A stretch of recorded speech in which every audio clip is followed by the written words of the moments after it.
আপনারা প্রথম আলো নিয়ে যা করছেন, প্রথম আলো পাশে দাঁড়াইছেন এবং আমাদের পিঠে ছুরি মারছেন, সেই জন্য আপনাদের সাথে কোনো রাজনৈতিক সম্পর্ক আর সম্ভব না।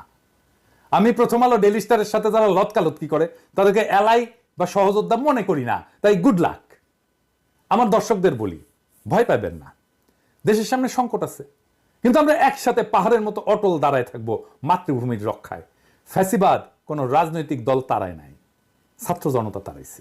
রাজনৈতিক দল ঈদের পরের আন্দোলন দিয়া আমাদের একের পর এক বছর কাইরা নিছে। এই ছাত্র জনতা দেশকে রক্ষা করবে।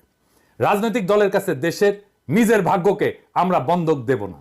নির্ভয়ে থাকেন, জিন্দা থাকতে দেশের কোনো ক্ষতি হইতে দেব না। জিন্দা থাকতে বাংলাদেশে আওয়ামী লীগকে পুনর্বাসিত হইতে দেব না। জিন্দা থাকতে বাংলাদেশে আবারও ভারতীয় আধিপত্য চালাইতে দেব না। জিন্দা থাকতে বিপ্লবকে ব্যর্থ হইতে দেব না।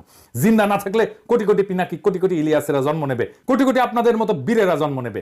এই দেশে শুধু ভীরুরাই জন্মায় না, বীরেরাও জন্মায়।